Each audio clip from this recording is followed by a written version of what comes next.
Hi Pisces! Welcome po sa ating channel. At ito ang yung Daily Gabay Tarot reading for March 28, 2025. Please be reminded kung naka-resonate kayo, comment down. Kung hindi ka naka-resonate, ibigay niyo po sa iba kasi channel reading po ito. This is for you Pisces ngayong March 28, 2025.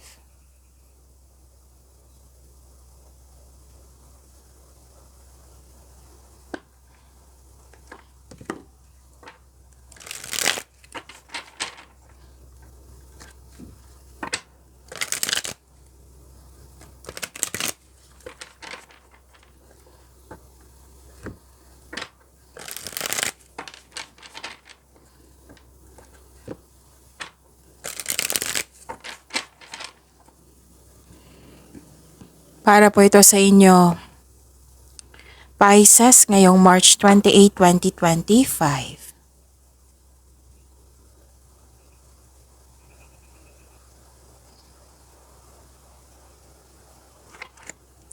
Maraming salamat po sa inyong patuloy na suporta at maraming salamat din po sa mga hindi nag-skip ng ads. Gamitin ang reading na ito bilang gabay lamang sa mga hindi pa nag-subscribe. Subscribe na po kayo at click bell notification para malaman nyo na may bago tayong video. Para sa mga gustong magpa-reading po, may lumabas dyan sa screen nyo ngayon. Panoorin nyo po at sundin ang instruction.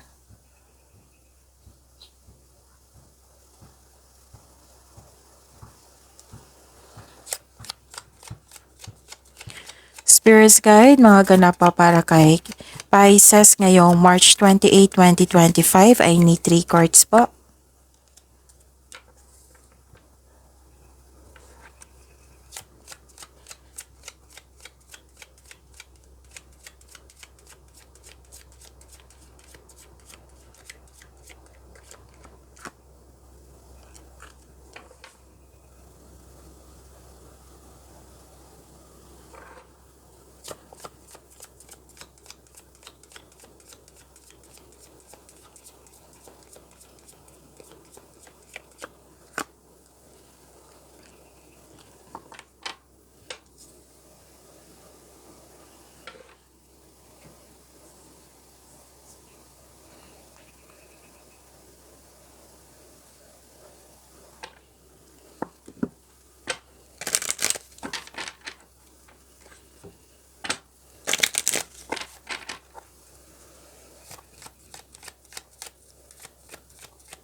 Spirits Guide, mga mensahe po para kay Pisces ngayong March 28, 2025 ay need 2 cards po.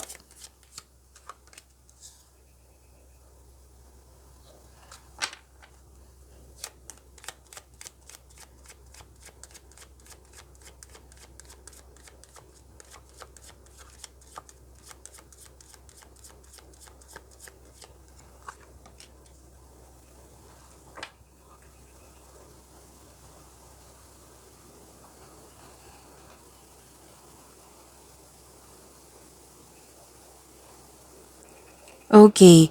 Ngayong March 28, 2025 para po kay Pisces.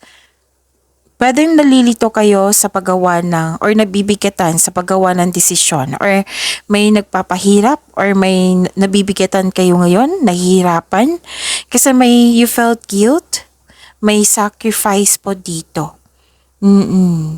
Tapos mag-ingat din kasi may pwedeng na-provoke kayo, nasaktan kayo, nagalit kayo at nagkaroon ng argument. Pwedeng nangyari na ito na naalala nyo. Oo, pwedeng mangyayari pa lang. Nakikita ko rin dito na nagkaroon po ng okay, may desisyon nga. Dalawang card na po nagsabi dito na may desisyon. Importanteng desisyon. Pwede din may importanteng ganap sa inyong passion. At wow, may nakitang prosperity dito. Pisces, i-claim niyo po yung prosperity. At saka may parating po na malaking pera or dumating na. Nakikita ko dito may cash flow, maraming transaction, pwede din opportunity na makapagbigay sa iyo ng financial stability. So claim niyo po ha, itong prosperity na ito, itong malaking pera na ito. Okay, Pisces?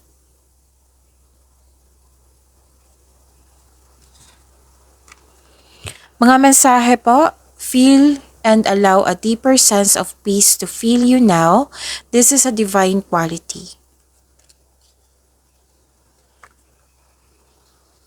The time is ripe for creation and connection. Focus your attention in these areas.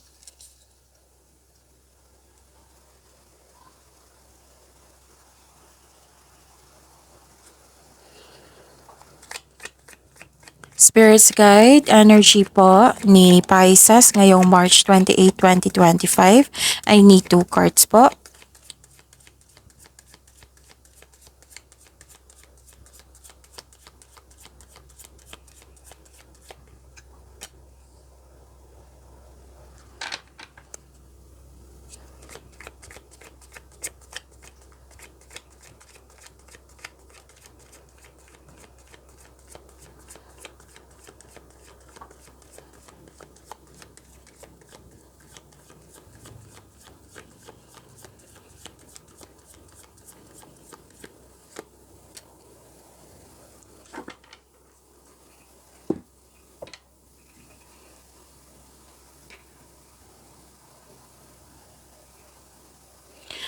Kung may narinig kayo or manikita kayong repeating message, meaning to say, pinupush ng cards niyo yan kasi ang ilan sa inyo hindi pa binigyan ng attention.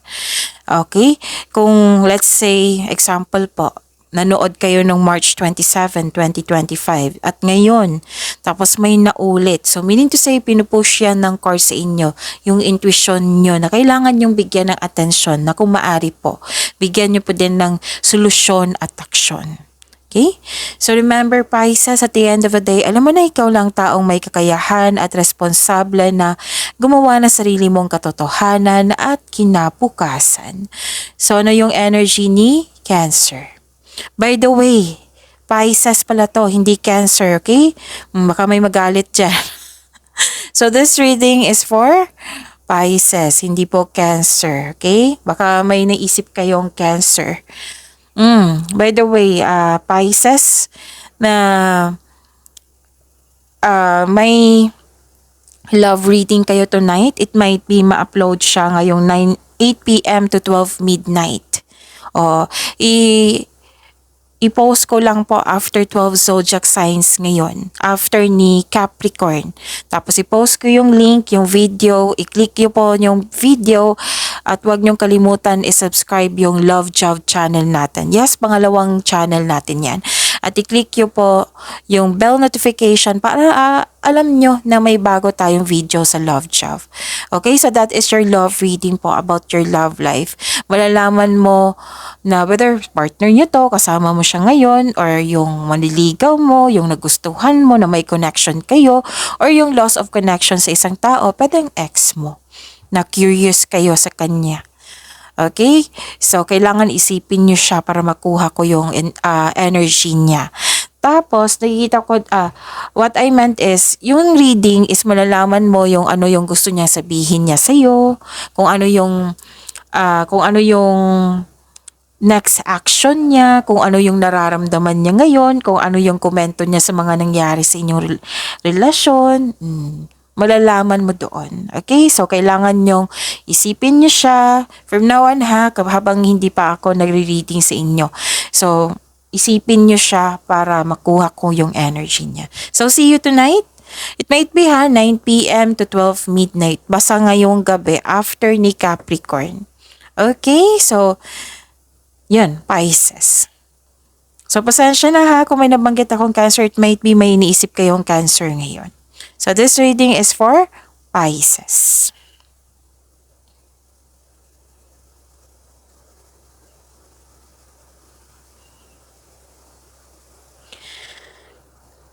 Okay. Malakas ang inyong intuition. Ano to? Full of dreams. Actually, 2 card na po nagsabi dito sa tarot card nyo na nag-iisip kayo. It might be mas nakita ko dito na mas lumaki yung pangarap nyo sa buhay, nag-update kayo kung saan na kayo sa goal nyo sa buhay. Oo. Gumagawa kayo ng paraan. Pero hindi pa ito action pagpaplano pa ito, iniisip nyo. Pwedeng ina-arrange nyo. Basta may malalim ang iniisip nyo ngayon. Mm. So, sa lakas ng inyong intuition ngayon, may malalaman kayong taong maluloko or nanloko sa'yo. Puwedeng naalala mo, kaya pala nanloko siya before kasi ganito, ganito. Puwedeng ganyan, na may na-discover ka. Kasi mas malakas yung intuition mo ngayon, Pisces. So, yun, mataas ang intuition, may sikreto kayong malalaman or malalaman mo na kung sino yung manloloko or nanloko sa'yo. So, this card also tells you na dapat ikaw ay magpahinga at magnilay-nilay. Babala din ito sa mga kaaway na nagtatagong anyo ha. Baka may mga kausap kayo dyan na pero kaaway pala. Hindi maganda ang trato niya sa kanya kasi hindi maganda ang trato niya sa iyo. Pwede din dalawang nagmamask lang ito na mabait siya sa iyo, pero pag nakatalikod ka na, ang sama-sama na niya. Oo. So, may nakita kasi kong illusion dito eh. So, hindi siya naging totoo sa iyo. So, be careful of seeing things that are not there. Pero mabubulgar ito. Oo. Mabubulgar po. It might be, malapit sa iyo. O, nalalaman mo yung sekreto. Mag-uusap kayo nito, magkakaroon siya ng honest conversation. Pero din sa na curious ka sa isang tao, malalaman mo yung sekreto niya. Pero din sa papel ito, like for example, kontrata. Malalaman mo, makakadiscover ka ng hidden charges, yung hindi totoo. Oo, like for example, ibang-iba yung post doon na grabe yung benefits, yung advantages, pero sa kontrata na ibang-iba. So yun ha, pay attention po. Yung sabi ko kanina, dalawang cards na po nagsabi dito na yung pagsisiyasat sa sarili.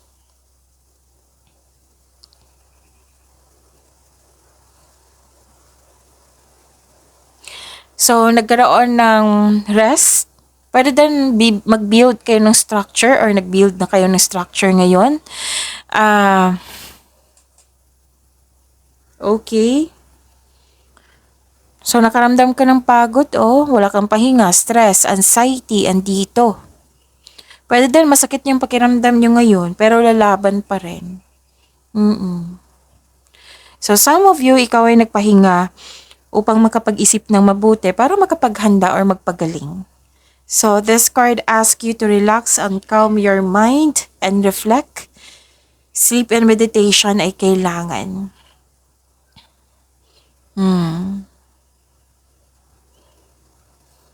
Okay. Gusto nyo mo pag-isa, makapag-isip, i-evaluate mo yung priorities mo sa buhay. Pwede din napagod ka or stress kasi may nakita ko ditong hindi pagkakaunawaan. So, nag-clarify siya dito sa oracle cards niya, sa tarot cards. Basta, mas nangingibabaw po dito, Pisces, yung stress at pagod. Gusto mong magpahinga muna. This is good kasi na-identify mo eh. Oops, hindi na to pwede, pagod na ako. So, magpahinga muna ako, mag-rest day muna ako, or magbakasyon para makapagpahinga. Yon. Alam na alam mo eh. So, this is good kasi marunong kang magbalanse.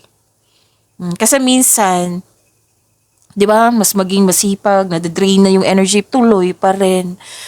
Na hindi, walang, anong tawag dito, walang pag-iingat sa sarili. Kayo, which is believe ako, kasi na-identify mo eh, hindi to pwede. Kailangan ko nang magpahinga. Nag-put ka ng limitation. Pagpagod ka, magpahinga ka. So, may disiplina kayo. So, ang pagpahinga ay nakapagbigay ng increased productivity and a healthier mental state.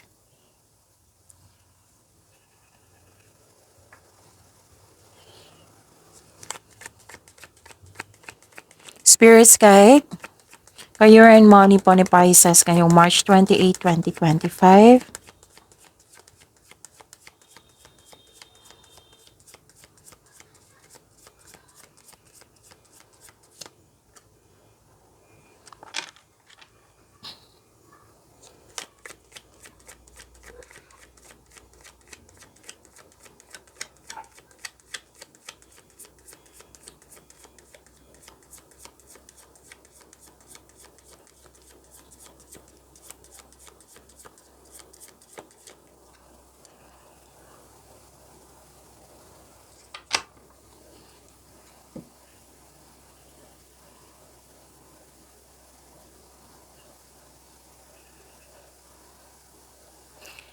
Sa career and money nyo po, nagkaroon ng balanse at stability. Claim nyo po ito, Pisces. Nagkaroon ng pagkakaisa, pagbalanse po. May advice ang card nyo po dito, Pisces, na tamang pag-manage ukol sa pinansyal at budget para mas lumago pa ang iyong kaperahan. Yan yung advice. So may kasiyahan buhat sa paglilibang, and hindi lang to sa pinansyal kundi balance sa schedule, panahon sa sarili, panahon sa pamilya. Kasi nakikita ko dito, boss, ang trabaho or travel.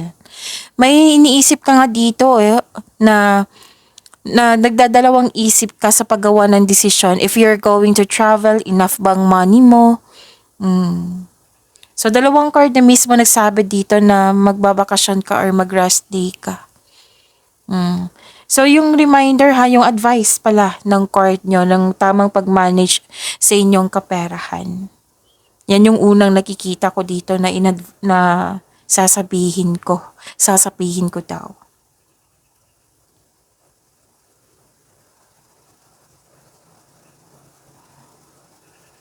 May nakita rin ako dito self-doubt and hesitation, which is dalawang card na 'di ba may sabi ako kanina na nagdadalawang isip kayo kung mag-travel ba kayo, nagdadalawang isip kayo kung mag-rest day ba kayo or magbakasyon ba kayo. Basta may ganap na ganyan, nagkaroon ng self-doubt or hesitation. Pwede din na nakikita ko kasi dito Pisces, na hindi kayo mapakali, mainit ang ulo nyo. Oo. Pwede nang dahil sa delay or delay sa hinihintay nyo or sa misunderstanding. Ito na. Yung sabi ko kanina sa inyo na na-provoke kayo, nasaktan kayo, nagalit kayo at nagkaroon ng argument. So nagkaroon ng misunderstanding Kitang-kita ko dito regarding to sa career and money Pwede nagkaranas ng delay sa travel or hinihintay mong mensahe. Pwede din misunderstanding to. So, delays and misunderstanding are part of our life. Hindi to ang sign na mag-give up ka. Mag-ingat din daw kayo sa taong manloloko kasi may balak po siya. Hindi naman sinabi dito kung ano yung balak niya. Para sigurado, itanong niyo po sa inyong intuition. Kung sino ito. Para malalaman mo kung ano talaga yung balak niya, di ba? Madobleng pag-iingat. Limit yourself sa kanya. Kasi may balak siya regarding to sa career and money. For example, may balik siyang kung alam niyang may parating ka na pera, di ba? May sabi ako kanina na may parating kayo na malaking pera. So, it might be bibiktimahin ka niya na gusto niyang kunin niyo yung pera niyo. Example lang po iyan.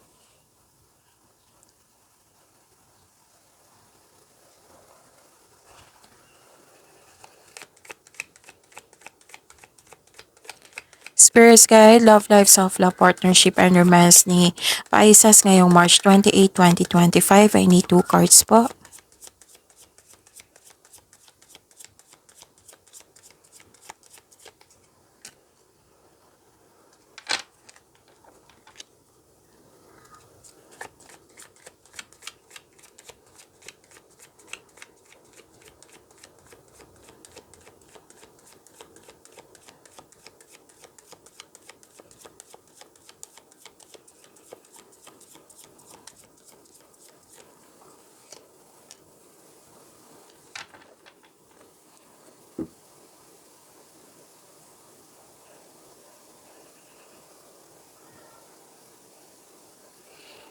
Maraming salamat po sa patuloy na tiwala, suporta sa ating channel. At maraming salamat din po sa mga hindi nag-skip ng ads. Okay, yun mamaya after ng Capricorn po, kasi 12 zodiac signs every day, right? So after ni Capricorn, sunod kayo yung love reading nyo, which is exclusive sa inyo, that is long reading. Kung curious ka sa kanya kung ano yung iniisip niya, kung ano yung next action niya, kung kamusta na siya ngayon. Okay? Para mas maintindihan nyo din yung pakiramdam nyo. So, abangan nyo po tonight. I think 9 p.m. It might be 8 p.m. to, para sure, 8 p.m. to 12 midnight. Andyan lang po. So, abangan niyo po ha. So, i-click niyo po yung video. Tapos, huwag niyo kalimutan i-subscribe yung Love Chat channel natin. At i-click yung bell notification para alam niyo kung may bago kayong video. Okay? See you tonight.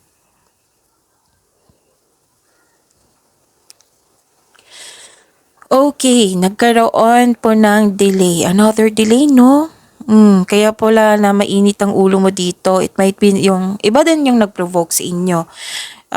Kasi 3 card na po nagsabi dito na may delay sa plano.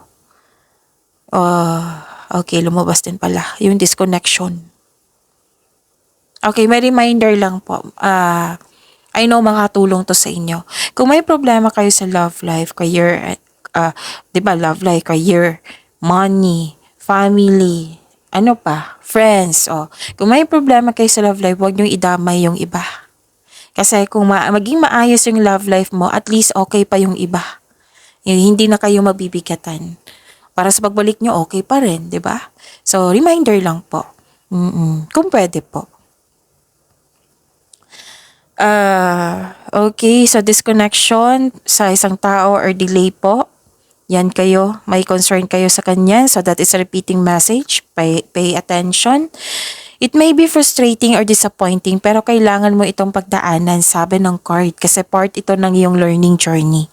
So ang kailangan nyo po ngayon, maging flexible at habaan ang pasensya po. Yan po yung requirement ngayon. Be still flexible and patient is what required at this time. Okay?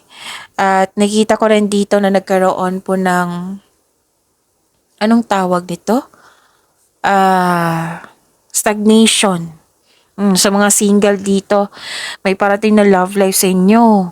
Pero na-stuck kayo sa previous love nyo. So, kailangan na ma-forgive mo yung nakaraan at yung sarili bago kayo magtanggap ng bagong tao. I-process nyo to kasi sayang naman yung nakatadhana sa inyo. Okay? Sa mga may relasyon sa buhay mag-asawa, yun nga, may nangyari pa sa nakaraan na hindi nyo mo siya lubusang tanggap na kailangan nyong ayusin ngayon. Kasi yan yung nagbibigay ng bigat sa inyo. So, yun. Pag-imanin nyo po yung blessings na binigay sa inyo, Pisces. See you tomorrow. Tonight, ha? Tonight, sa love reading nyo. Please like, subscribe, and click po button for notification para updated po kayo sa daily tarot reading natin. Maraming salamat po.